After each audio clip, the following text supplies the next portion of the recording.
use the stops, the checkpoints, the fines as a way to extract even more money, to fund their own operations. Police departments can seize property and sell that for more facilities and more tools. They use their fines also for the same purposes. They can use technology to, create smart, ankle bracelets that, you end up having to pay for yourself and have to deal with even more strict fines if you violate some, rules of parole or rules that are set forth for you while you're having that bracelet on. And I think that when, as you go through the list, you see that, tech and police departments have worked with each other closely, partly because, tech needs, needs governments, needs police departments to provide that veneer of legitimacy to itself and to, obscure racist origins, whether it be in, the 1890 census where computing technology was originally used to just justify or, explain why, Black and brown people were in jail more than other groups, ignoring and flattening structural reasons, racist reasons, classist reasons why these outcomes happen. Tech and the police have, for, the entirety of their histories, been searching for narratives. And I think with this pandemic, tech has found its one where it's now put itself forward as necessary to help contain COVID, but also to help keep the economy churning along. And police departments are trying to, keep control and ostensibly cap civil unrest by enacting mass surveillance on protesters, on people who are talking about protests in social media, which are tactics that they did during Occupy, tactics that they did during the Iraq War protests, tactics that they've historically always done, but just find new legitimation narratives, every single time. So I think that it's important to, recognize that the problems that we have now are consistent. They're a consequence of the system that we have, which has chosen to pour more and more and more money into anything but, helping communities thrive and their health and well-being, but instead controlling them and surveilling them and putting them in prison and punishing them for the crime of being Black or brown, or poor. No, and thank you so much for making all of those points, because I think it's been really important for, especially in this political moment, to understand how these companies are also marketing their tools as a way of fighting against, what we've seen organizers ask for on the streets, which is defunding the police, right? And so we see these conversations being in direct relationship with each other, but we can't lose sight of the fact that policing, as you're saying, is so racialized, is so based on class, is so based on gender discrimination, and we have to understand those things as folks are also organizing against them. So to actually address some of these issues around retaliation and what's been happening, particularly criminalizing Black dissent, it is a great honor to be able to bring in someone who's going to, from a guest who's going to be asking a question as well. So with that, I want to introduce Maisha Hayes from Media Justice to ask the question of one of our panelists. So welcome, Maisha. Thank you so much for making it out here with us. Hi, everyone. My name is Maisha Hayes, and I am the campaign director at Media Justice. We are a national organization based in Oakland, California, and our mission is to fight for the communication and digital rights of communities of color. Thank you so much for having me in this conversation today. I'm super honored to be here. Media Justice is leading a campaign called Protect Black Dissent, because our communities know that the FBI has a long history of surveilling and undermining Black-led movements for radical change and social justice. And at this time, we know that that history of politicized surveillance continues to this day. After the Ferguson uprising, we saw the FBI create terms like Black identity extremist to justify surveillance and the criminalization of Black activists. During the recent uprisings, we have seen local police use Border Patrol drones and Stingray phone trackers. And there are also rumors that federal agencies are doing contract tracing, but we're not sure how. From your understanding of how things work, what are the new threats against community organizers, and how can we protect ourselves? when you see what new things companies and governments are doing, what are the most imminent threats that keep you up at night?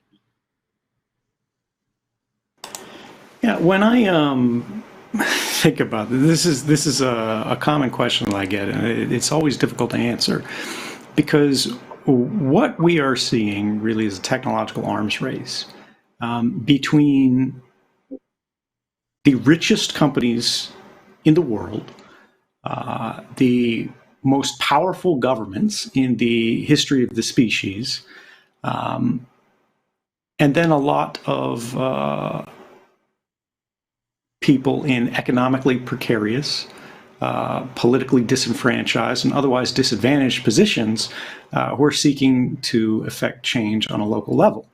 And on the one hand, you have governments that have, you know, the NSA, which has 30,000 people who are just on its own internal classified network, who are able to go in every day, you know, 9 to 5, and with all their different missions, watch the whole world to the best of what their technological capability happens to be that week, and every week it gets better. But that doesn't mean there's nothing we can do. That doesn't mean we can give up. I think what I always advise people to do is to try to understand technology that you're using, at least generally. It's not fair to ask community organizers and activists to be able to fight off the, you know, the NSA, the Mossad. If you're in Russia, you know, the FSB. If you're in China, the MSS. Every country of any serious geopolitical weight today has an internal security service. And we don't like to think about this in these terms in the United States. It's not polite to describe the FBI as an internal security service. We think about them, we're shown them on TV and in movies as the good guys, you know, who are saving us from terrorists, criminals, mobsters, whatever. Again, the light holding back the darkness is very clear, black and white world of good guys and bad guys. But you have to remember that it's that same FBI that Alvaro M. Bedoya, professor, I believe, at Georgetown, declared Martin Luther King Jr. The greatest national security threat in the United States 2 days after he gave the I Have a Dream speech. You know, you have to understand that in places, in agencies and governments where, again, they see themselves as the shield against change, because instability is the enemy, instability is the bad thing, progress looks like a threat. And so when you start to understand that you will always be the enemy to them, even if what you're doing is absolutely right, even if you are the most peaceful, even if you keep your nose clean, you know, even if you are the perfect angel that they always deny that any activist is when they run up against law enforcement, because in reality, everyone's life is complicated and we all have to make hard choices. We need to understand how it is that we are targeted, at least generally, that technologies will change. The programs that you use for safe communication, which right now you could download, for example, the Tor browser, Tor.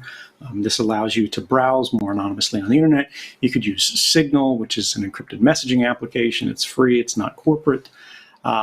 These things are great for the moment, but they don't protect you. They're not an invisibility cloak that you know, it's not a get out of jail free card. What it does is it reduces your window of vulnerability. It reduces what can be easily and cheaply known about you. And you have to remember that even the NSA, even the FBI, whoever you're afraid of, they have a budget too. They have a limited number of people, even if it's an extraordinary number of people. There are so many hours they can work. There are so many things they can look at, and they want to go home and watch their shows too. The harder you make their work, the more free you make your society. Because, and I see that, you know, people get nervous about this. They think it sounds radical. They think it sounds like pro-terrorist or whatever. But you have to understand that in the United States, if you believe the lofty rhetoric that we put in founding documents, right, which we all know are not so perfect, but if we believe the things that we were taught is the way America is supposed to be, the work of law enforcement is supposed to be hard. It is supposed to be difficult. The extraordinary powers that they are granted are supposed to be used as a last resort when there's a real public safety imperative in play here. And their actions, whatever they may be, despite the gravity of the threat, are supposed to be limited to what is necessary and proportionate to the threat faced, the threat presented. Now, when is the last time, you went on Twitter and looked at the police videos of the day and went, oh, yes, that's necessary and proportionate to the threat of protesters, people marching? And then we talk about just organizers, right? People who are trying to make a change. And this is at the planning stage. Well, this gets back to understanding a fundamental truth of the world. Intelligence agencies use the same kind of language that law enforcement agencies do. They say, we're here to keep you safe. To all the senators, all the congressmen, all the media, they can go out on 60 Minutes anytime they want, and they can command the broadcast attention of the world. But surveillance is not about public safety, and this was very well established in the documents in 2013 for anyone who wants to look at them. Mass surveillance, particularly, which is what's being used against people like protesters and used to identify people like community organizers. Surveillance is about power. It's about control. If you look at the documents, if you look at how these things are used, if you look at how they're targeted, it's about economic espionage, it's about diplomatic control, it's about social influence, and it's about enforcing systemic stability. But stability means the end of progress, right? As Naomi mentioned before, there will always be crises, there will always be disasters that occur, whether it's a pandemic, whether it's an earthquake, whether it's a hurricane, whether it's a human disaster, whether it's a war, whether it's a politically intended act of subversion that upsets our world, there will be a level of instability that's thrust upon us. And then we have to ask ourselves, well, who is benefiting from this, and how are things being restabilized in the wake of this? When 9/11 happened, of course, we had a lot of restrictions on what the intelligence community could and could not do. There were strict limits on the collection and interception of communications that were in the United States, even not about Americans, even not between Americans, but that were simply collected here. But why was that? That was because the intelligence community so grossly abused their powers in the previous civil rights movement. And so restrictions were imposed on them, but then they go, oh, hey, terrorism, everything's different, everything's changed if you don't give us carte blanche, if you don't let us do whatever we want. You're going to die, your children's going to die, the oceans are going to boil off, the atmosphere is going to catch fire. And that works, because when people are fearful, they're very easy to persuade. We see it happening now with the pandemic situation. We see it happening now with media representations of the protest situation, where not just some channels, but actually many of them play up property crimes. They play up the scariness, the sporadic violence that happens in any protest, no matter how well behaved, because there's always going to be some level of knucklehead in any group of human population. And just I know I've sort of gone off on like way out in the woods here, but I want to bring it back. Association. The right to associate freely, the right to speak freely.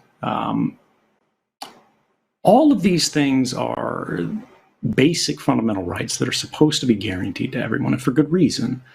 All of them are supposed to spring from sort of a mother right, which is privacy, right? Because if you think about it, freedom of speech doesn't mean anything if you can't figure out for yourself something new to say. If you're afraid of being, hounded out for whatever it is, just when you think about it, you're on the wrong side of the issue. Freedom of religion doesn't mean anything if you can't decide for yourself what it is that you truly believe rather than the beliefs that you inherited from the other.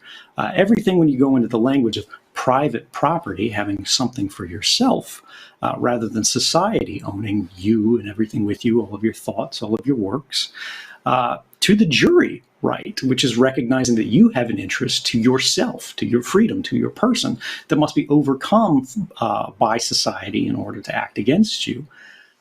All of these things recognize that there are lines around a person that must be respected to produce liberty, which is this general principle that we should be able to do what we want. We should be able to believe what we want. We should be able to advocate for what we want, so long as we're not hurting anyone. Well, that's no longer respected. It's not respected by businesses, but because it's not unlawful for businesses to do this.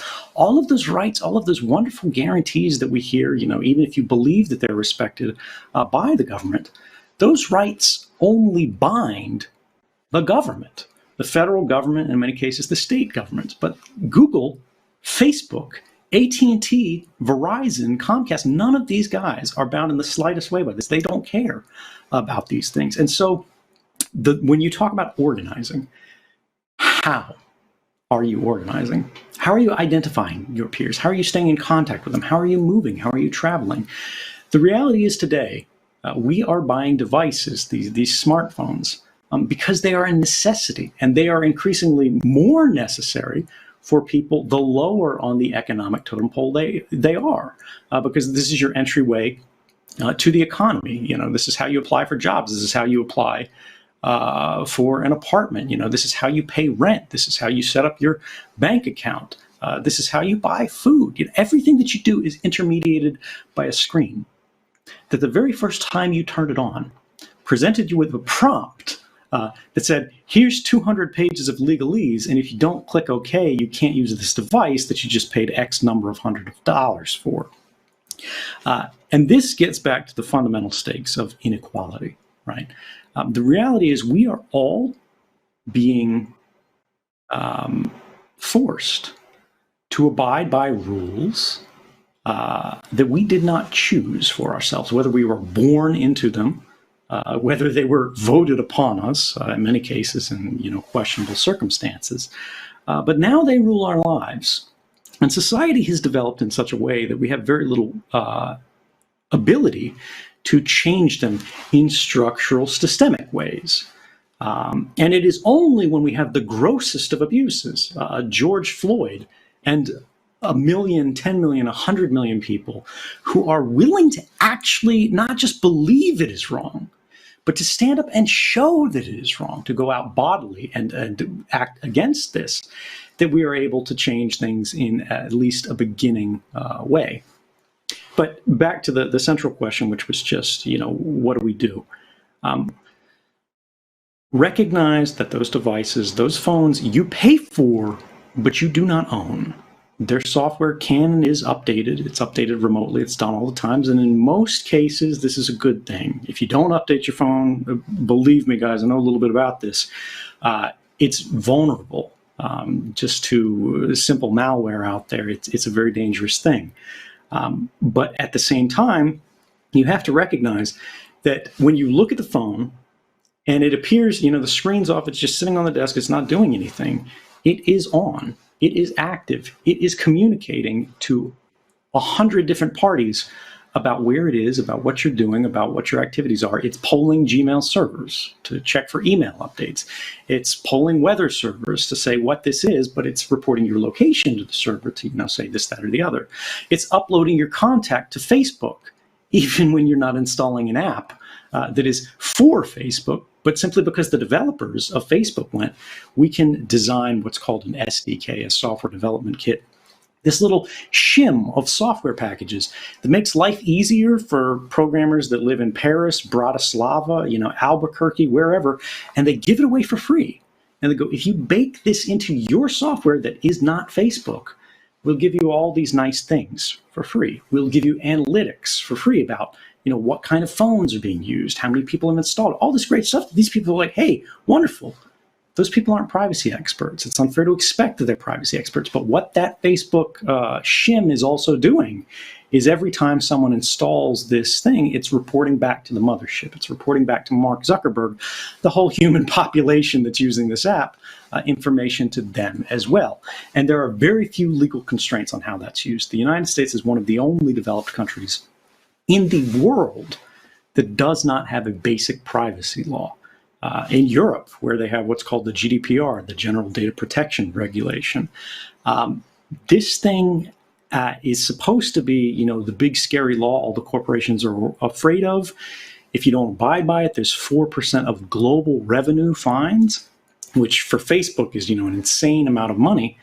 And yet we know Facebook has been violating it. We know Google has been violating it. We know they're violating it right now.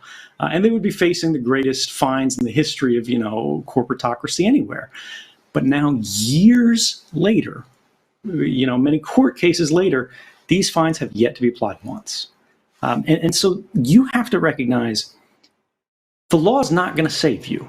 The law might make work harder for the government. It might make the police check 3 more boxes. It might make someone who looks like me sitting at the NSA in Hawaii, who doesn't know about your protests, who has no skin in the game, who doesn't care, who's going to the beach afterwards. And they are looking at these things. They are looking at the network. They're looking at the contacts between phones, who you called, how long you're on the phone for. And they're deriving insights from that, even if you are using an encrypted messenger, because what they're trying to create is what they call the social graph, right? The connections between people, the connections between devices that really represent who matters to us the most, who we love the most, where we go the most. As long as your phone is with you, and as long as your phone is on, and as long as you're paying for it with a card to a company that's associated with your name, that's associated with your billing address, right? This tracks you around. And some people go out there and they give themselves a false sense of safety because they go, well, I bought a track phone at Walmart. I bought it in cash. It's not in my name. It's not connected to my network. I'm okay. Then they keep it next to their phone. One's in pocket A, one's in purse B, and they drive back home and they stay there overnight. And they go to the protest the next day, and then they go to the convention the next day. And these phones are moving in tandem, right? Well, remember, there's a map of all of your phone's movements. That's the nature of how the network works. Think about when you dial a phone number, how does only that phone ring out of all the phones in the world? Well, the phone network has to have some general idea of what cell phone tower somewhere in the world any given phone handset is connected with at any given time. That means that record exists somewhere. And it could be deleted after you move away from that tower. And it should be deleted after you move away from that tower because it's no longer useful. But it is not. When we look at agencies like the DEA, the Drug Enforcement Agency, in the United States, and their cooperation with a company called AT&T, one of the largest phone providers in the United States, we found that they were keeping records about their customers, your calling records. Everyone you had ever called, every pizza shop, every grandmother, every boyfriend, every girlfriend, wife, husband, son, daughter, mother, father, going back to 1987. There are people listening to this live stream right now where if you're an AT&T customer, they have every call you've ever made and they keep it just because they can sell it to an agency like the DEA as a service. And they do this without a warrant, but a lower standard of legal paperwork called a subpoena. And that's just, who you're calling, not what you said on the call and things like that. The last thing, and then I'll shut up because I know this has gone long, is your movements, right? Because I talked about that. And people think, oh, well, I'll turn off location on my phone, right?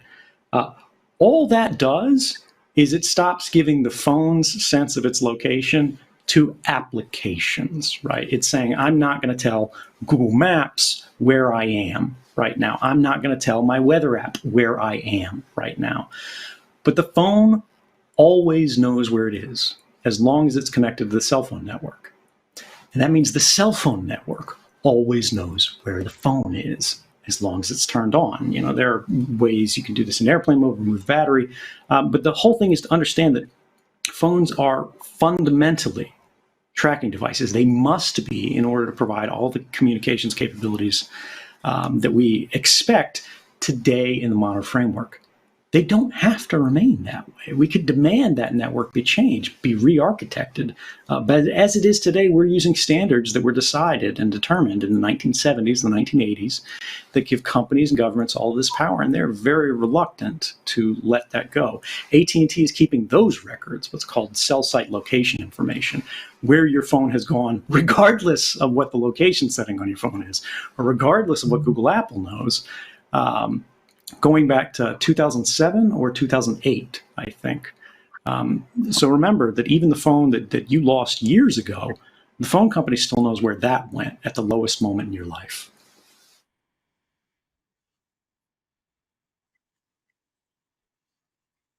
Thank you both for that question and for that really thoughtful answer, Ed. I think, one of the things that for us has been really important to kind of clarify as a campaign is precisely that there's no one trick or one way of being able to keep yourself safe in all of this. It's actually about building our movement's collective analysis of what's happening to know how to respond to power.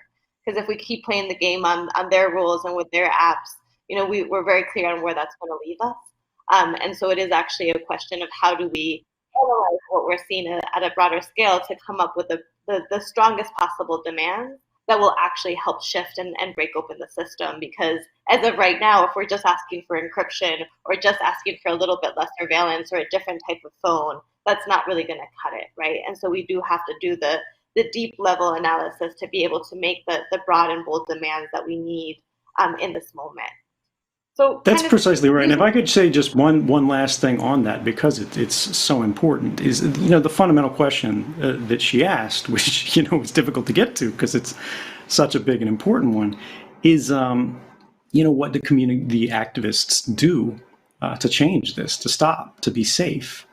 And the reality is technology can help. Technology can reduce, again, armor your communications, make the FBI, make the NSA, make whoever spend a few more hours to do this, a few more weeks to do this. Or maybe they can't get you entirely. They have to shift to someone else in your network, someone else in your movement, right? But the reality is, don't think you can be, the magic cell phone ninja that is just unbreakable. Because even if you are, you're alone, because you can't expect everyone else to operate exactly as you can. You can't expect everyone else to never make a mistake because people are human. They fall into emergencies. They have to cut corners. They have to do that. If you want to change things, if you want to make protesting safe, if you want to make activism safe, the way to do that is to make the country safe. The only way that things get better, the only way we can protect anyone is by protecting everyone. And the way you do that as community activists is not to stop. You get your neighbor to come out with you and say, you're going to have to arrest all of us. No, that's exactly right. I think we actually have to build broader movements so that if you are able to target one or two people, you're not going to have the whole movement fall down, but actually it's going to replicate and have that be a radicalizing experience that can actually strengthen movement. Because I think the other thing that sometimes gets lost in all these conversations around surveillance is that we forget that usually when movements do have these things happen, it's actually in-person surveillance. It's actually, police officers coming into our circles, having conversations with us.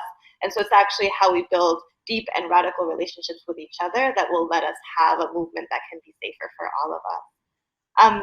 But kind of thinking through some of these movement demands that we put up in this moment, a lot of us have been really pushing behind the demand to defund the police. But we know that when we get down to it and start to get into the nitty gritty, there's a bunch of different roadblocks that both police departments, but also local cities will try to put in the way to make sure that this doesn't actually happen, even though folks are pushing for it. So I want to invite another guest presenter to ask a question precisely about this issue. It's a great honor to be able to invite Claudia Munoz, who is co-interim director at Grassroots Leadership in Austin, Texas, to ask Edward a question as well. So Claudia, welcome and looking forward to hearing your question. Thank you. Thanks so much for having me. So here in Austin, we found that at least 44% of approved police department contract money is for tech and surveillance. And these contracts both increase our policing budgets and create data and information pipelines to ICE and other federal enforcement agencies. So when calls to the funds, and please, is there an opportunity here to comment the role companies and federal authorities have had in perpetually expanding surveillance? And how do we make sure that local lawmakers don't see tech as race neutral or as an alternative to incarceration? Right. No, I think those are great questions. That example of having 44% of the budget be allocated to tech and surveillance is, a good one, because so much of the budgets of most cities is going already to police departments. And so that the fight ends up becoming, how do you reallocate the fact that the city, starved for funds as it is already, either because it's cut its own taxation, or because it's cut, other revenue generating mechanisms. How do you make sure that when you're cutting the contracts, that they don't try to come up with another way to extract that money from the community? And I think the first step is a sort of like no quarter for any of these sort of things. I think that when it comes to the tech contracts, they're self-perpetuating and they're self-justifying. Predictive policing justifies more predictive policing and justifies more contracts to then catch potential criminals. Facial recognition demands all sorts of funds and allocation of resources to it. It ends up building an infrastructure that we need to, if we're going to defund the police, if we're going to abolish the police or seriously consider the abolition of the police, of prisons, of, the ecosystem of institutions that are concerned with punishing people, with throwing people in cages, with, separating people from communities, with, viewing justice as harm instead of, restoration, then we're going to need to dismantle these infrastructures. And one way is simply to, blocking that tech from ever going to these, places in the first place. Over 1,600 employees at Google just, made a petition to say that we do not want you to sell our products to police departments. They cited as an example, Clarkstown Police Department, which is being sued right now for surveilling Black Lives Matter activists. They also cited the fact that its venture capital arm is funding, military and police surveillance operations that are being used to, track down migrants, to track down or preempt, and predict crime. And I think that stopping the contracts is one step, but also there needs to be a sort of return to this, to Ludism. Like the Luddites are considered or slandered as like people who just kind of mindlessly broke machines, but the intention there was they were destroying devices, right, that are specifically threatening their lives and their livelihood, and it's not clear to me why we should allow devices to exist if they're so clearly anti-human and if they're so clearly immoral.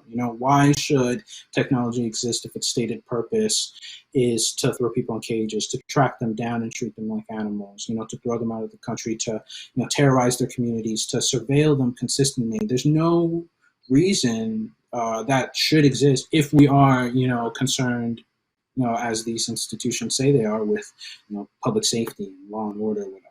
As Snowden laid out, surveillance is about power. It's about social control. It's about maintaining a certain, dynamic and degree of domination over a population. And these sorts of things have to go. Some people I think would advocate instead the Ludism needs to be with advocacy and legal domains and legislative approaches. But I think that if that doesn't work, then that doesn't work. And there are all sorts of militant approaches that can be taken that have been successful across the country. Stop LAPD spying does simply very theatrical interventions, but also very concentrated militant interventions into surveillance, into unveiling police budgets, into FOIA requests, into radicalizing people and bringing people into a broader and broader coalition to oppose it. The work with Mihente, with bringing light onto Palantir's, surveillance networks and the analysis that it does and the ways in which it's used to terrorize and prey on the people.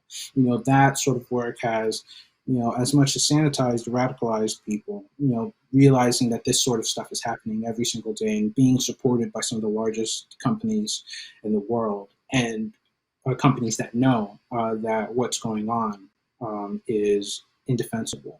So I think that, there's going to have to be, a bunch of approaches, because we cannot defund the police if we are going to have this surveillance infrastructure, around us, and this punitive infrastructure. But that also is a consequence of the environment that we're in right now, where there's a desert when it comes to public funding, right? And when everything has been privatized or digitized, which is just privatization by a digital company, the holes that are plugged are by these companies instead of by public budgets or by public goods and services. It's not. The reason why, for example, Uber is so widely successful in terms of filling in the gaps left behind by public transportation are the same reasons why these tech companies are still able to come in and make contracts with city governments to, in theory, offload some of the burden of policing, but in reality just allocate more resources to themselves and direct more violence into the streets, into the general public. And we're going to need to be militant with the industry, with its, the funding that is going into this, with the funding models that, structure the industrial model of Silicon Valley, of the private sector more generally.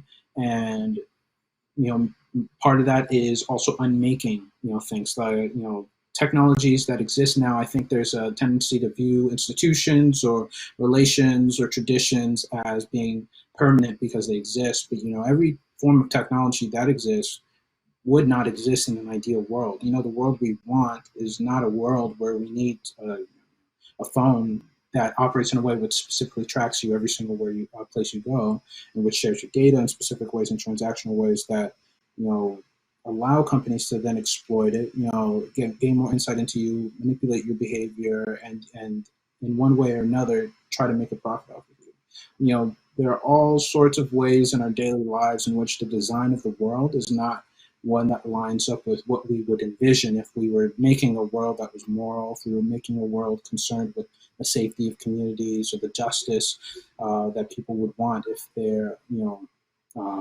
if a harm comes to them. And all these struggles, I think, are connected. So when it comes to the police, we're going to have to really, ask if the companies that are supporting them have any business continuing to exist, and what that looks like if it means that we decide that they don't need to exist. Because I think, again, these are like some of the largest corporations. You can't snap your fingers and get rid of them, but militant activism can and has gotten rid of these sorts of companies. Again, with I use Uber as an example because it's like my white whale, but Uber is tens of billions of dollars in valuation. Militant activism among its drivers, who are some of the most exploited workers in the industry, who are not able to get minimum wages, who are not able to get health insurance, who are not able to get any sort of benefits that regular employees get. They've been able to bring this company almost to its knees.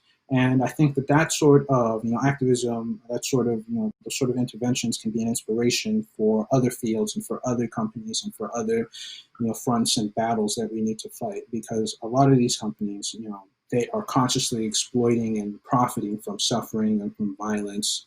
And if that's going to be that's a decision they've made, and I think that decision invalidates their right to exist, to help us design a social order, or to help us design the technologies that we would want to persist in this world. And I think this moment with defunding the police is just like a perfect way to kind of unfurl that. If your police department chooses to, allocate its resources into surveillance and the murder of unarmed people, then that's a moral failing. And if there are companies behind that, police department that are also involved in giving them the cameras to, find suspects that they then end up killing, or giving them algorithms to go into places where they end up killing people, then that's also more bankruptcy there. Neither of them should exist.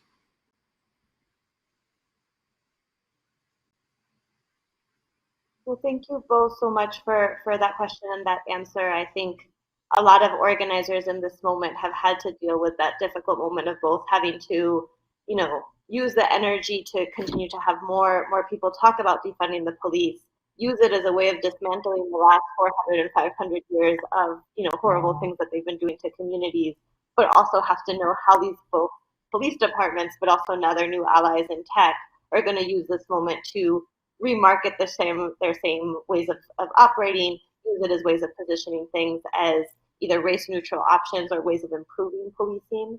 And so, we also just want to take the opportunity to make the invitation that if there are other local organizers or local organizations that are doing this work around defunding the police and want particular assistance of analyzing your local budget to find those tech and surveillance contracts, to be able to have the line items to then go back and say, this is the first place where we can cut, this is the first place where we can take away resources, please reach out. The email address is here on the screen. Y'all can hit us up on social media.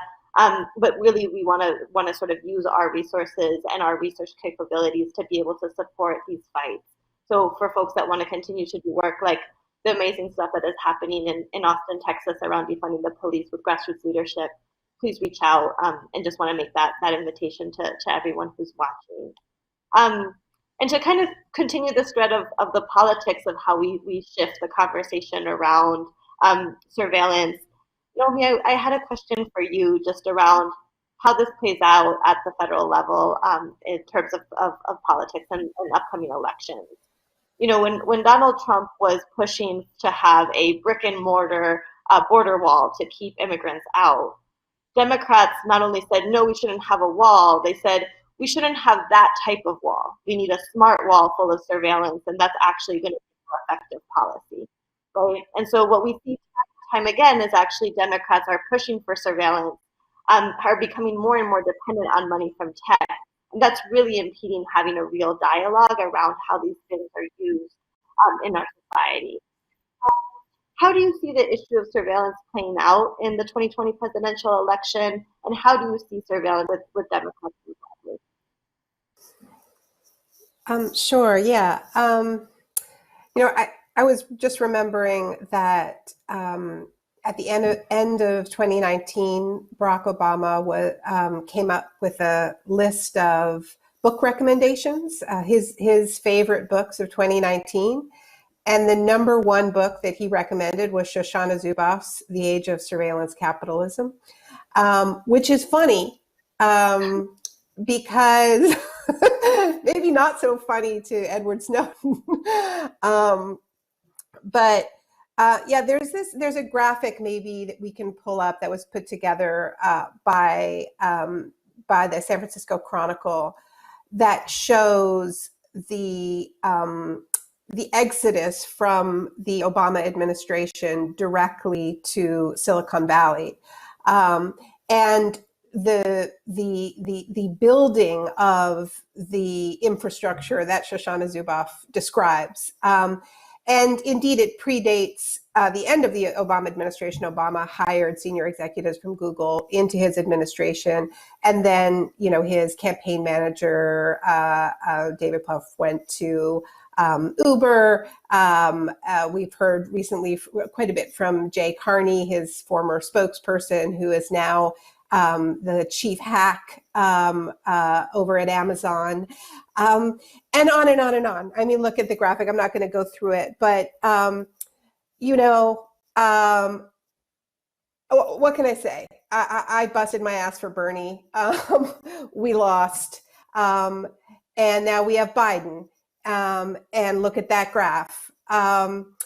So it's not going to be coming from the leadership of the Democratic Party. It absolutely matters that we have insurgent candidacies. When somebody like Alexandria Ocasio-Cortez wins and puts, abolish ICE on the political agenda, that matters, right? And here's hoping that it's a good day for Jamal Bowman. and Charles Booker in Kentucky, and that we, enlarge the squad. And I think that there is something promising, and I think honestly, it's all that we can hope for at this point, is in the interplay between these kind of insurgent politicians who make it through, who are movement connected, right? I think that really matters, and accountable and held accountable to movements, and mass organizing from below, putting pressure on the Democratic Party during the campaign, as the uprising is right now. I mean, it is changing the political debate. Not enough at the heights of the Democratic Party, but we are seeing some movement.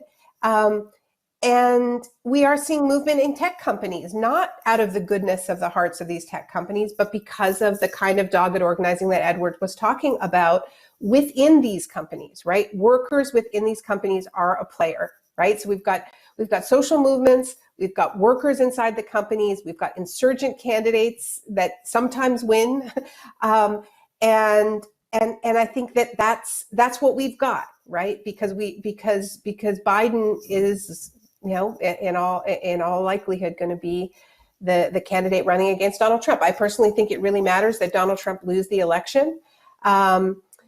I think a second term of Trump is not just an extension of the first term of Trump. I often tell people, look at Modi. Look, this is a global phenomenon that we're talking about here.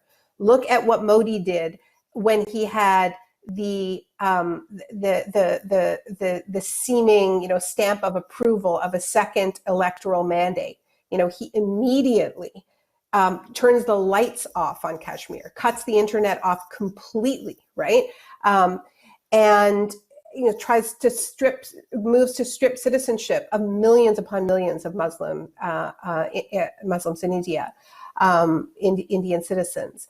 So I don't think it is a seamless, when you're dealing with these wannabe authoritarian figures, I don't think it is a seamless continuation. So I do think it matters that Trump not get a second term, but we have our work cut out for us with the Democratic Party, who, whether it's Nancy Pelosi or Schumer, or Biden. Once again, look at that graph. It's also reflected in campaign contributions. One thing that I think is interesting and worth remembering is that we were making progress before the pandemic when it came to questioning some of these basic principles. If you think even about the way the media received Edward Snowden's book, right? It was very different. People wanted to listen. The very fact that Obama felt he needed to list Shoshana Zuboff's book as his number one pick reflects the kind of organizing that Mi Gente was involved in keeping Amazon out of New York City for its second headquarters. I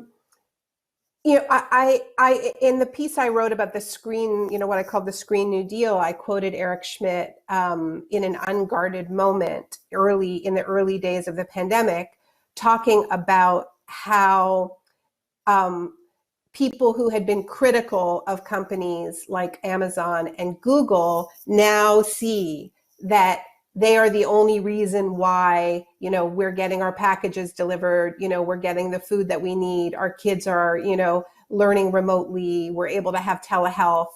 And he was in this unguarded moment, he was very clear that he saw the pandemic as a marketing opportunity in the face of this problem, in the face of the fact that there were candidates running, to lead the Democratic Party who were talking about breaking up big tech, who were questioning the basic principles of surveillance capitalism and this hoovering of all of our data. I don't think that the conversation in those primaries was expansive enough. I don't think our problems are solved by breaking up these companies. I think we need to be talking, as Edward Snowden has talked about why you're holding on to the data in the first place, right?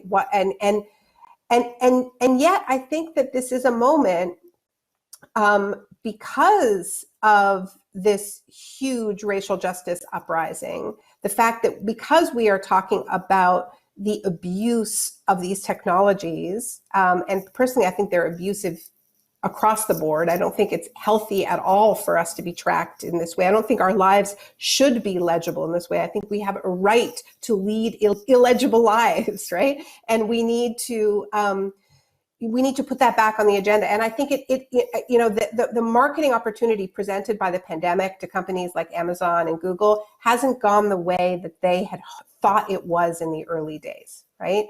The racial justice uprisings are part of that. But there's another part of it,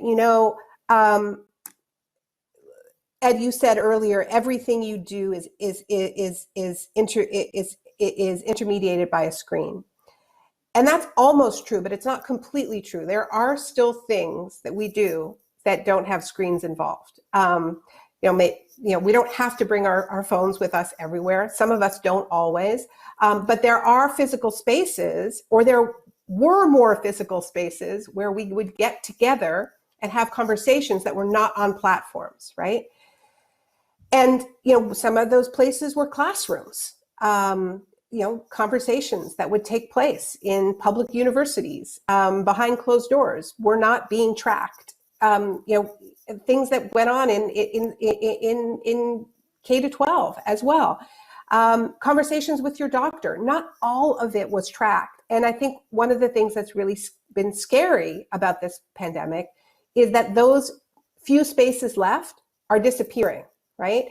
Ed talked about the sort of backdoor privatization involved in digitization, right? We're seeing public schools handed over to private platforms, whether it's Zoom or Google. I teach at a public university, but we're not, probably not going back to that physical space anymore, and we're going to be teaching on platforms. My son, same thing, right? And we're seeing similar things happen with public healthcare systems, with telehealth. The reason why I don't feel totally hopeless about it, and I know we're sort of running out of time, is that people have not enjoyed this. There has been an acceleration of the timetable because of the pandemic with this, with the so-called social distancing period, right? Where a lot of what would have happened more slowly in terms of having every single one of our interactions happening on a platform, whether it's conversations like this, whether it's Zoom hangouts with friends, whether it's our kids learning on Google Classrooms, it all leapt when it was going to walk, right? And because it leapt, I think a lot more of us are conscious of the fact that it fucking sucks. We are not enjoying this. This is not a healthy way to live. There are huge benefits to community organizing, in the speed with which we can get people into a place because of these technologies, but there are also huge drawbacks in the fact that we can be turned off. This is why we have to look at other countries where governments have just turned off the internet or turned off particularly effective social media platforms when they were getting too effective, right? So we need to build in, I think it's really, really important that we build in redundancies for our movements, that we can never be in a situation where Mark Zuckerberg is we have to go through Mark Zuckerberg to access our own movement. And we don't know how to find each other without him, or without Jack Dorsey.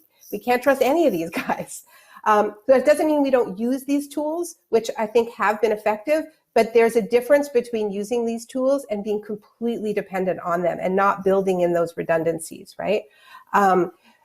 One of the things that I think we're experiencing with all of these crises overlapping, right? Whether it is our healthcare systems buckling under the weight of this pandemic, or the climate crisis, what capitalism does is it, in the name of efficiency, it removes so-called redundancies, right?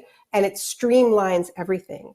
But nature has redundancies built into it because actually redundancies are healthy.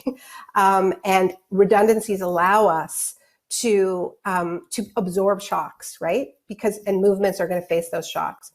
So I think that's just something for us to think about, is we need to use these technologies because they do help us.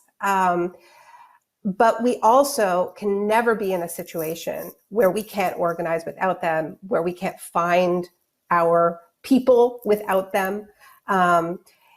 And we also have to fight for these core principles, right? That we cannot allow this to be the final stage of capitalist enclosure, which begins with the enclosure of land and labor. It continues into the neoliberal era, where the public sphere, the state is privatized by corporations, and is now entering into our most intimate interrelations, right?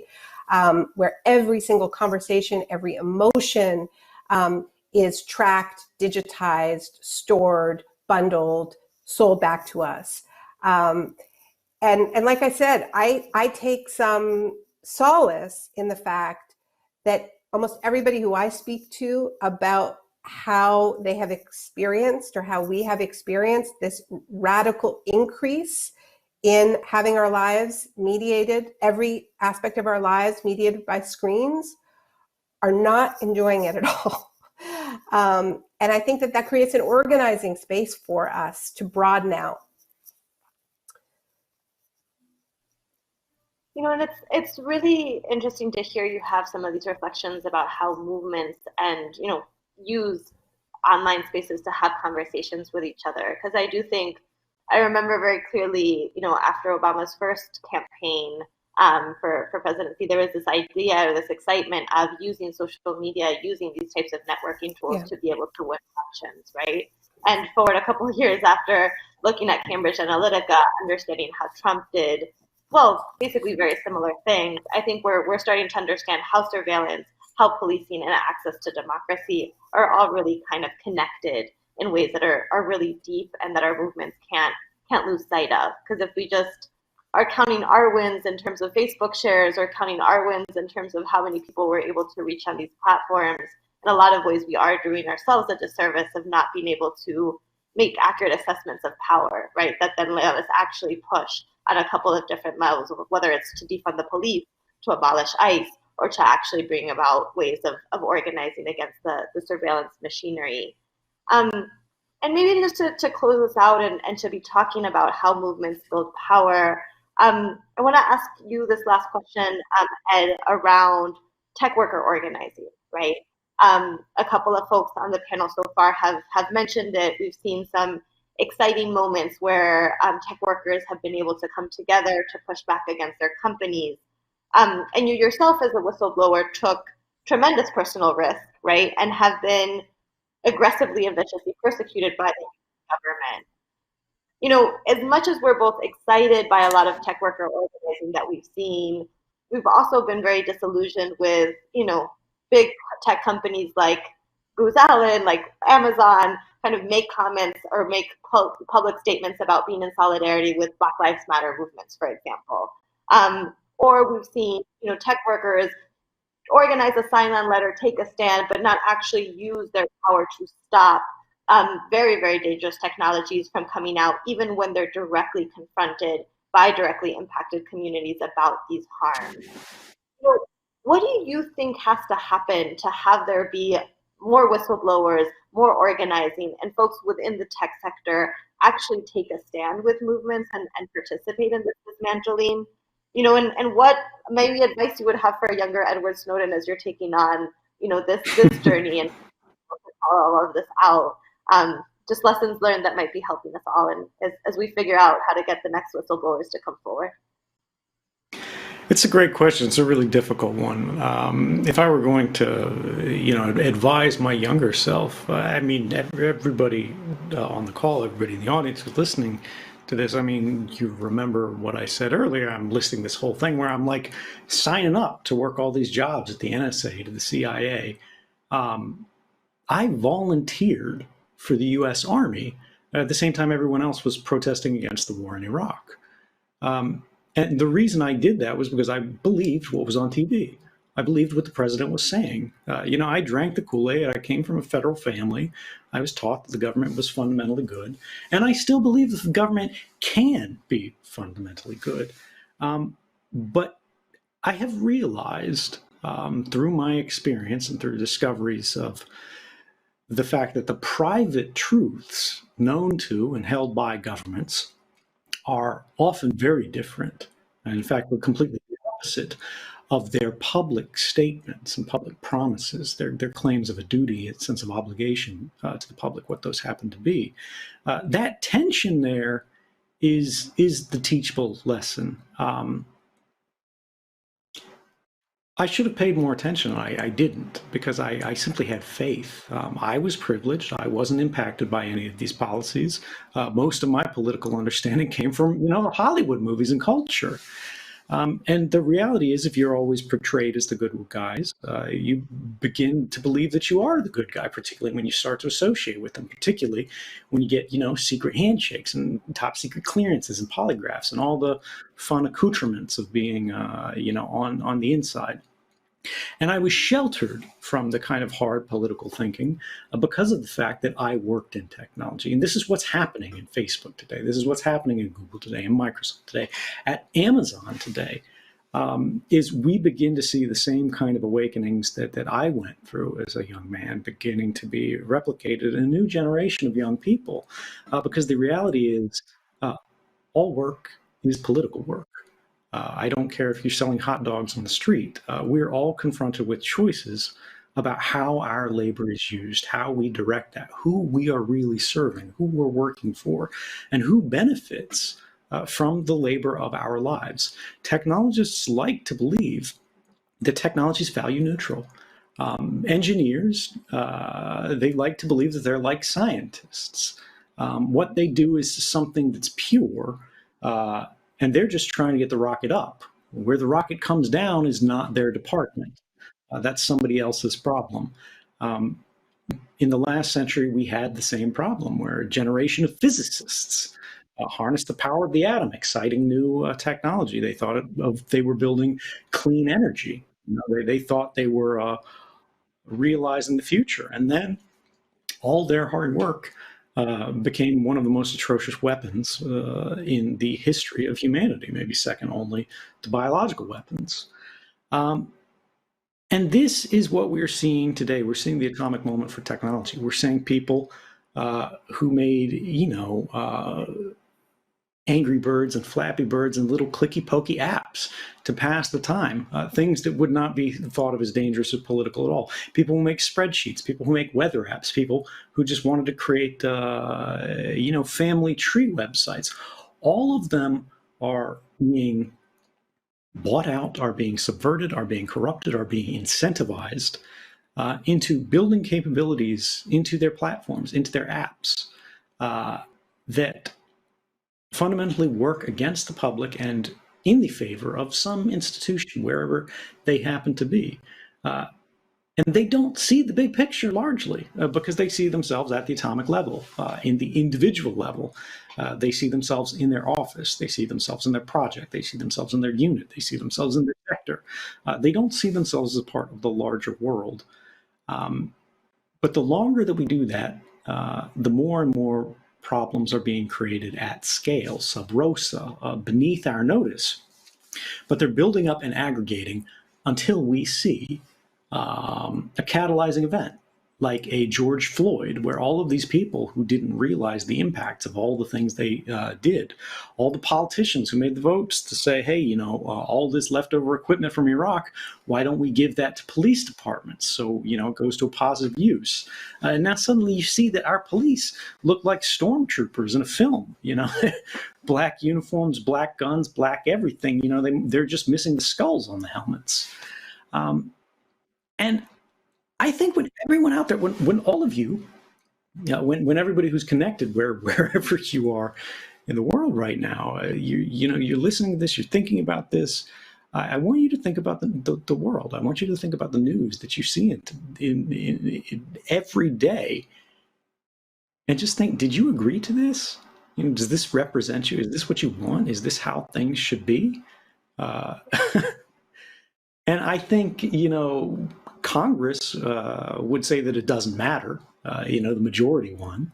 The police would say you don't have a choice, stop resisting. And Facebook would say that you actually did consent. But I don't think you did. And I bet you don't think so either. They pretend. that we consent. They pretend we agree because of where we were born, or where we have no choice but to live, or simply because we had to click that OK button in order to use our phone, in order to survive, in order to connect. So much of human experience exists behind gates, whether those are chain link fence, whether those are armed border points, whether it's the body scanner at TSA, whether it's the metal detector at Walmart, whether it's just the camera that's outside our apartment buildings. When we think about how this is changing from the physical control of our circumstances to the informatic control of our circumstances, this compilation of data, the way we interact, the way we get jobs, who gets a loan, who goes to school, all the decisions that impact our lives on the longest scale terms, the biggest decisions. These are, again, being intermediated, if not by technology, then informed by technology. And the people who are making those decisions are increasingly submitting or complementing their decision-making process with what the computer says. If they can't find you in the computer, God help you, because you don't exist. But the reality is, think about that moment. Think about that idea that you have consented to everything that Facebook does, which you had no idea because they don't announce it. It happens privately, it happens secretly in all these agreements that don't have any obligation to inform you about, because you clicked OK. You didn't know what you were agreeing to. You couldn't have known what you were agreeing to without reading all of this legalese, which the very first point of which is always these terms are subject to change at any time without notice. So you would be wasting your time if you read it. And just realizing that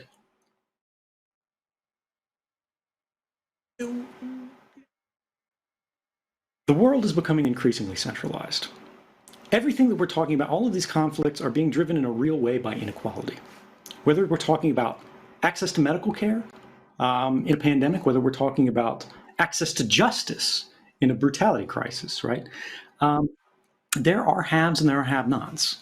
And we see institutions, we see corporations are the haves, and increasingly the individual, the family, the community are the have-nots. And we ask, how did this come to be? Did we vote on that? Did we have any influence of that? And it intentionally happened behind closed doors. It intentionally happened quietly. It intentionally happened as part of an expert conversation that invented its own language, its own terms, its own structure to exclude us from, so that we could not engage in. And that's the economic argument, right? That's the idea that the government went to like fractional reserve lending and things like that, where if you think there's an economy that exists of only three people, Alice, Bob, and Charlie. Each person only has $1. That's all the money that exists in the world. And Charlie starts a bank, right? Now, Charlie only has $1, but he can lend out more than $1 because he's running a bank. He loans that out on the basis of the deposits that he has in hand. He has now created money. He gives that to Alice, who wants to start a store. And now Alice owes whatever money she borrowed from Charlie, from the bank, plus more money that she has to either give up from what she had or get from Bob, because it has to come from somewhere. And no matter what the interactions are between Alice and Bob, no matter what they do, all these rounds of the game, eventually every interaction that they have with the bank, every interaction that they have with these privileged classes that can create money in ways that we can't, that can create power in ways that we can't, the bank ends up with more, and we end up with less. It is inevitable. It is how the system is designed. That dynamic is being replicated in technology now, where Google, Facebook, these guys have the first mover advantage. They know more about everyone than any of us. And in order to use your phone, you got to create a Gmail account, you got to sign into the Google store, you got to create an iTunes account, all of this stuff. Life, access to the electronic network, access to your friends, access to your family's pictures, all of these things are behind gates. And the price for admission to all of this data that you have a closer connection to than these companies do, the price for admission is your own data. You are being told that you have agreed, that you have consented to the creation of perfect records about your private lives by 1,000 companies and industries that you don't know, that you don't have a meaningful relationship, that you don't even pay. You don't understand how they work. You don't have a vote over this. They might not even be in your country. And yet you are subject to their policies. You are subject to their powers. You are subject to their prerogatives. And that's just commerce. When we talk about national power, when we talk about state power, when we move over history as technology advances, right? We need to understand how these powers are tested out. When we see what people are willing to tolerate, how much you can do before people really rebel and revolt and say, this is too far. Power is always applied first and most aggressively against the unprotected and minorities. They are the proving grounds because they are the ones with the least voice. They are the ones with the fewest friends. They are the ones that you can push around without expecting to get hit back hard enough that it will actually hurt, that it will shape your behavior. But the thing is, we've seen this over the last 2 decades in the war on terrorism happen in incredible ways, from the war on a religion, on a belief, on a system, and all the governments that come with it. Nobody cared when they created drones and they started flying them over Afghanistan and places like Yemen. CIA and NSA partnering on programs that were literally called shenanigans. And what they were doing was they were mapping all the cell phones of all the people in the city, seeing where they went to sleep, so they could know which cell phone belonged to which building if they wanted to bomb someone. And now, if we can bring up that flight map of Portland, we see these same technologies of flying circuits around a city to observe people, to observe devices, and they deny it in this way and that way, and maybe they aren't doing it this way or that way, but the technology exists, they have it, they buy it, they don't tell anybody about it, it's being procured, you see it in the budgets, and then every time there's a protest now, whether it's in Baltimore, whether it's in Portland, whether it's in Austin, there is a plane in the sky keeping an eye on us. And even if it's not, there's an eye in our pocket that we paid for that's keeping an eye on us. These technologies are forged in the war front, but they have a way of moving to the home front. And they're used against the disenfranchised. They're used against the people with the least. They're used against vulnerable minorities. And then they're used against everyone. Even if you feel like this doesn't affect you personally, it does, and it will in time. And we need to understand that, the pandemic will eventually recede. We do inevitably make progress towards a more just society on the backs of people that sacrificed their lives to win it for us. But the rights we lose to every emergency law that passes because we are afraid, we never get those back. Pandemic recedes, but the tide of rights, that recedes too. And I'll wrap this up because I'll cede my time to everybody else. I think I've said enough. I think we need to understand that when we talk about technologists, when we talk about people working at Facebook, when we talk about people on the street who are standing up and exposing themselves to violence, to protect other people from violence, this stuff matters.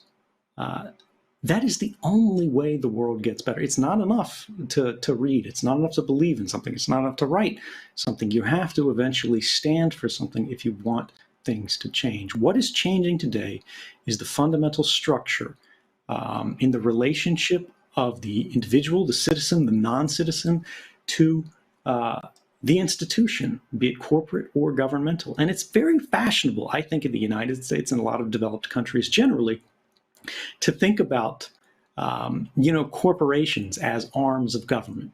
We see the chummy relationship. We see how much influence happens there. But when we think about who has the most influence over what laws get written and what laws get passed in the United States, I think we need to seriously consider that perhaps it's government that's becoming an arm of the corporation. No, and that's I think one of the most important reminders in all of this. We have, had already gone into close to 2 hours of conversation and haven't even talked in depth about facial recognition technology. But I think this last point that you made in terms of how the same people that are creating the technology are trying to go to DC to write the laws is is precisely what we're witnessing in this moment. And it's important to realize that. Well, thank you for that answer, Ed, and hope that tech workers are listening and understanding that it's not enough to simply believe in something, but actually take a stand for something. And if there are tech workers from any of the companies that we are targeting that want to reach out to us, let us know. We're ready. And so I guess we're very, very thankful for all of y'all's time, all of your input and insight into this conversation. We just want to wrap up and maybe have folks do a couple of minutes with very, very brief comments to just kind of with the spirit of the road ahead, right? Understanding that, for a lot of folks that are watching this, they're probably terrified at the level of surveillance that we're describing, really might be feeling small and tiny in terms of, again, the ginormous nature of the beast that we're confronting. But how do we make sense of this, and how do we continue to organize? I know, at least for me, it's been really important to remember that there have been many moments where government their power to both understand that are to fight for freedom and try to repress them and also use it to change the narrative. So we've been in very similar moments in other parts of history, just maybe not with technology in the same way. So just if you guys could maybe do a couple of closing comments, whatever ideas are coming out to you and helping inspire those movements to continue forward. Maybe Edward, if you could kick us off, and then Ed, and then finally with Naomi. Sure. I think that, this moment, the pandemic will go away, and, an insight people should carry with them is that, during the pandemic, it was shown pretty explicitly how the convenience and a lot of the comfort that comes with the society that we have is built on, pretty extensive, exploitation of workers and contractors, built on surveillance of groups and social control of those groups, built on a lot of fundamentally undemocratic practices and techniques that are key to how these technologies, how these companies, how these modes of governance work. And going forth, past the pandemic, a lot of these platforms are going to come out stronger because of the reliance that people have had on them. And that strength that they're going to gain is also going to mean that their exploitation of those groups is going to get deeper. And so, in the moments that are going forward, in the days, the months, years, weeks, it's important to recognize that we have to rely on each other and save each other in this. And the only way we're going to get out of it is, together applying pressure in any way and in any weak point that we can. All of these systems are interconnected, whether it is, the surveillance, systems that are in your neighborhood, whether it's the militarized cops that are in the neighborhood, whether it's the companies that have, relationships with the city or with the police departments to either privatize services or to redirect services. The only way that we are going to unmake this fundamentally broken world is by opposing every single manifestation and instance of these injustices, and not to succumb to the temptation or at times delusion that these companies, these actors, these forces are part of the solution.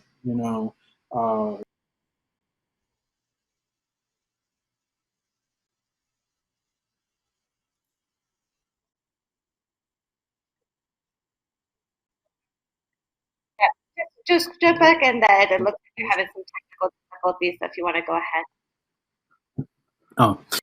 That the systems that we have, it's masses of people languishing so that a few can thrive, and this is true in every single instance of almost every single instance of tech, almost every single instance of tech as it's invaded our social daily lives. And if we're going to make the world better, we have to push back against that in any way that we can. Some of the solutions require us to expand the imagination beyond, as Naomi talked about, the solution is not simply just, breaking up, these companies. It's also putting strict limits on what you're even able to or allowed to collect and use. Asking why these companies exist and prohibiting some things from existing in the first place, and also destroying things that do exist, and having to figure out ways to deal with, dynamics or relationships that we've grown used to having high-tech solutions or high-tech implements for. I think that just because a tool or technological implement has been advanced doesn't mean that there's a progression. Often there's been a regression because it's used to, distract from, the power dynamics that are going on there. And this is going to be, the PR that these companies deployed failed them miserably. And for some companies, the way forward will be to, go mask off and commit to, partnerships with the military, partnerships with the police. And others, it will be to find new ways and new legitimation narratives. But we have to remember, they're not on our side. Their very existence is antithetical in many respects to, what we all want, which is a life that isn't, just convenience, but flourishing, thriving, and being able to relate to each other in any way that we want, and not to just simply consume at their convenience so that they're able to continue to micro-target, micro-advertise, direct everybody and make a profit that way. They should be operating at the whims and at our leisure and at our, desire, not the other way around. And until we do that, until we have that sort of animating focus and how we engage with these companies, they're always going to come up with a new lie, a new trick, a new distraction, a new justification. With 9/11, they were able to use that to hypercharge the surveillance state, and they're definitely going to use the pandemic to hypercharge their integration into everyday life. And it's up to us to resist that, and overcome it, and try to imagine alternatives, because the tech and the data and the algorithms that are all privately owned, the networks that are all privately owned, if we could take control of them, the public, whatever way that looks like, then we could radically improve, life for most people. But the way that they are, constructed right now, they're used to surveil people. They're used to maintain an unequal distribution of resources and to use violence to preserve that unequal status quo. And we should not be interested in preserving, such a violent and immoral system. I think the point that Edward made about new legitimation narratives, and Naomi brought this up a little bit earlier, about the structural threat to companies, like how they respond to this, how they show support, and the parties largely. They're entirely willing to provide lip service. If the only thing that they feel that is demanded of them, of a social movement, is to change their language, is to issue a press release, is to put out, an ad campaign, they are all behind that. They're like, oh, we are the ally of allies. We're here for you all the way. As long as it doesn't impact their business, as long as it doesn't impact their power, as long as it doesn't impact their operations, they're on side with it. But we need to think about, again, what are the roots of the inequality that's driving all of these crises to the fore, that is making problems into crises. And I think that goes all through this, whether we're talking about economy, whether we're talking about political expression, whether we are talking about access to justice, whether we are talking about freedom from violence.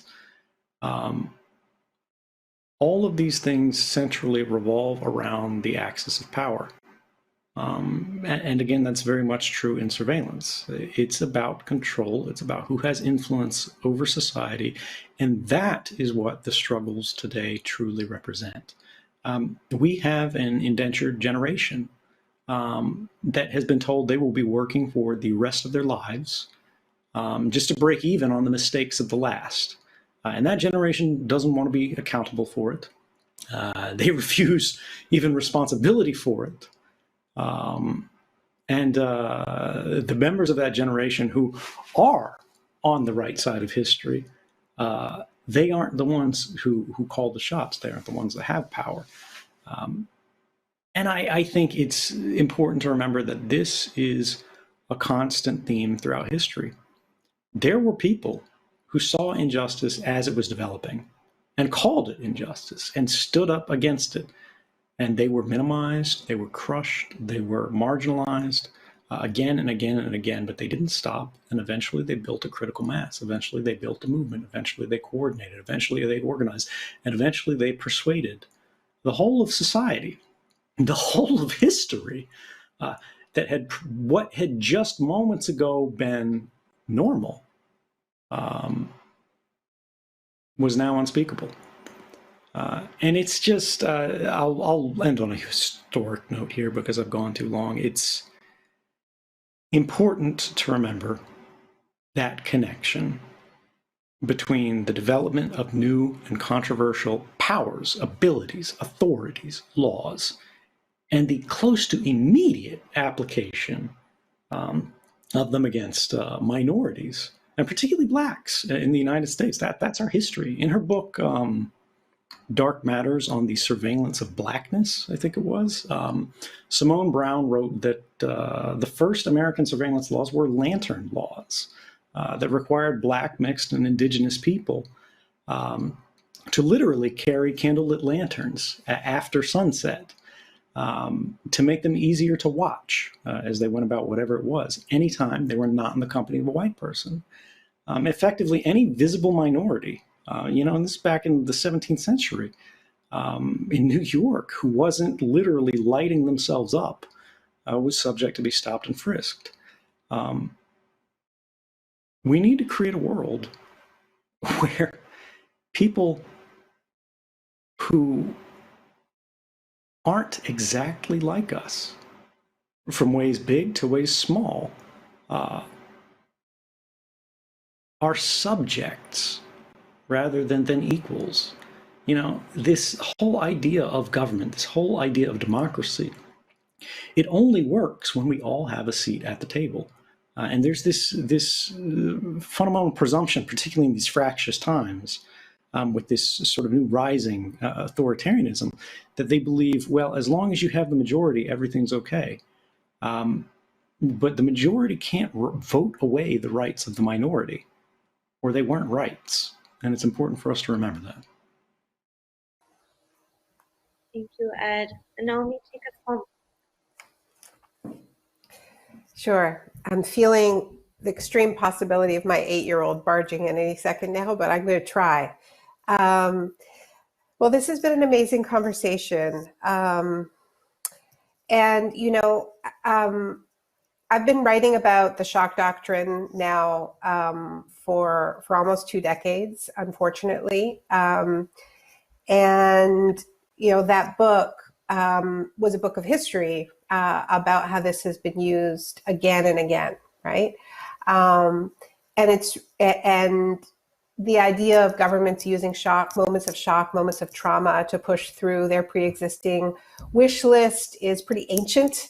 But we've been seeing a very particular manifestation of it in the neoliberal era. And, I think that it's fair, seeing as Anna Tijoux gave us her music, to acknowledge that it started in Chile as the first real laboratory for these ideas in the aftermath of the Pinochet coup, another September 11th.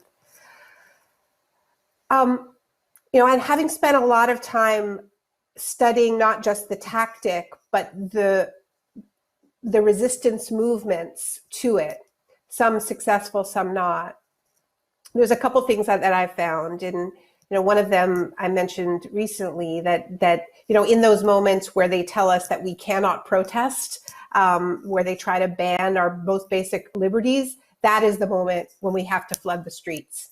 I lived in Argentina for a couple of years, and there was a moment in 2001 when they declared a state of siege, and it was because of looting of supermarkets in a deep economic crisis in the sort of exurbs of Buenos Aires.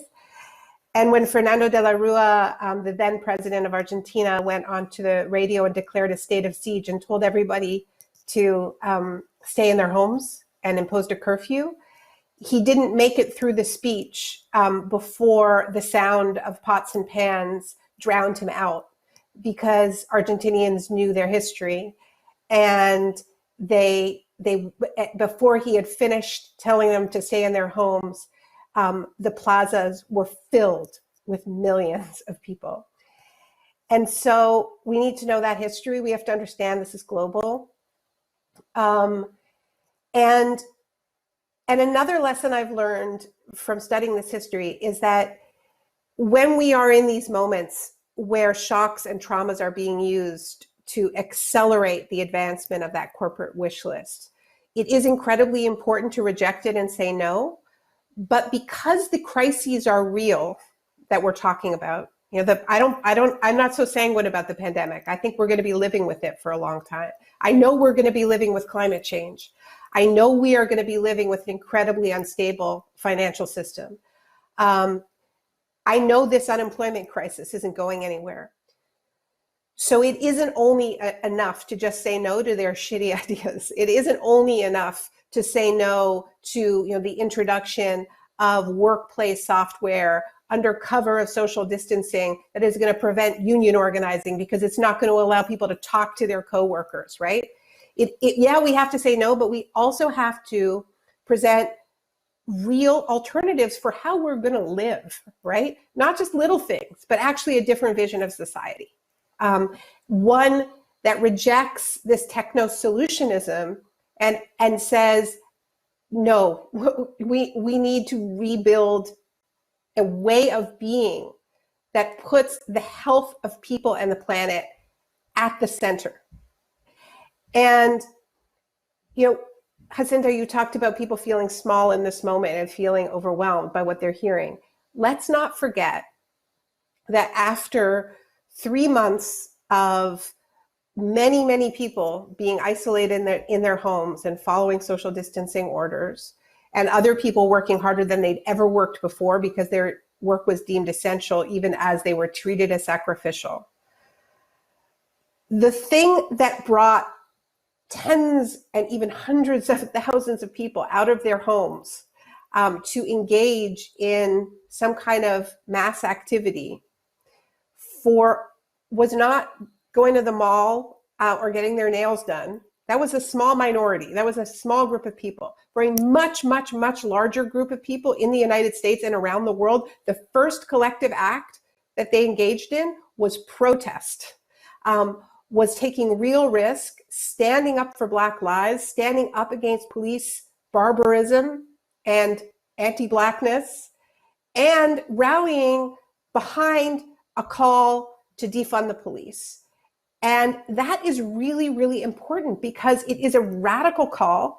It is drawing on the scholarship of people like Angela Davis and Ruth Wilson Gilmore, who are providing a sweeping vision of a different way to live. It is not a narrow policy demand. It is a completely different definition of how we treat one another and the planet, right? Where we invest after we divest, right?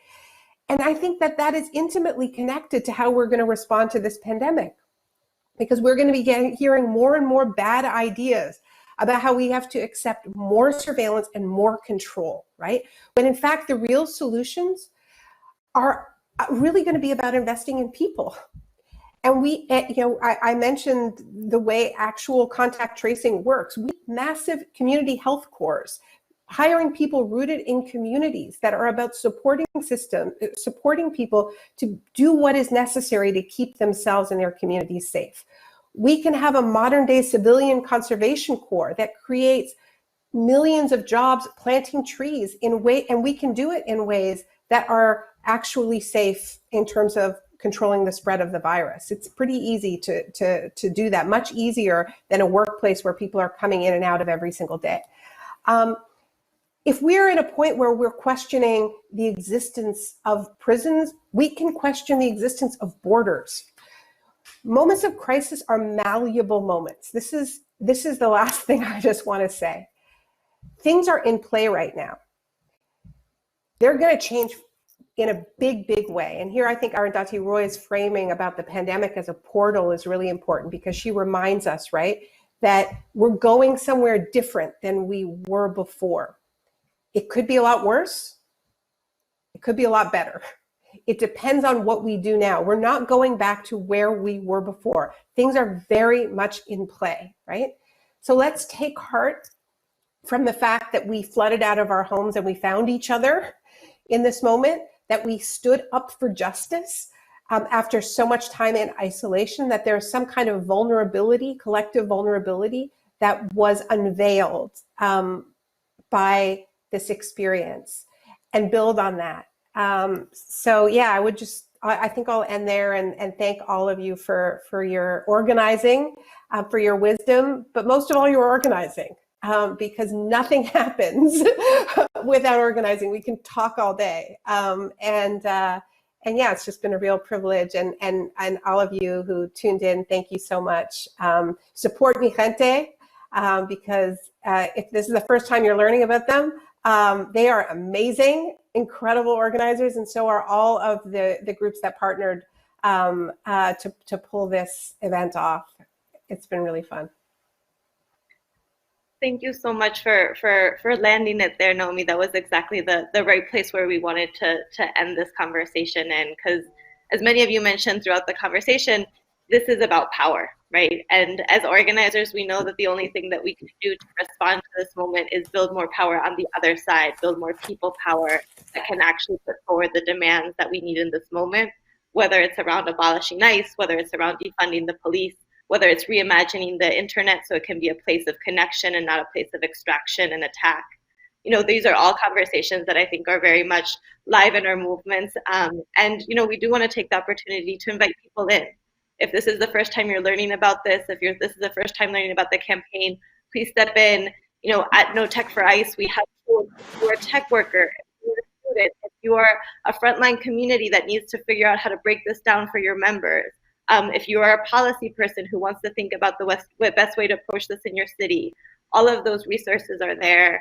And also an invitation to all of the Latino, Latinas, Latines, Latinxes that are watching this.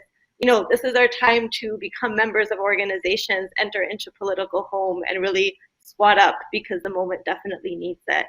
So again, thank you for everyone for participating. Really, really appreciate your work and your insights on this. And yeah, looking forward to the next conversation. So thank y'all so much. Thank you. Thanks so much, everybody.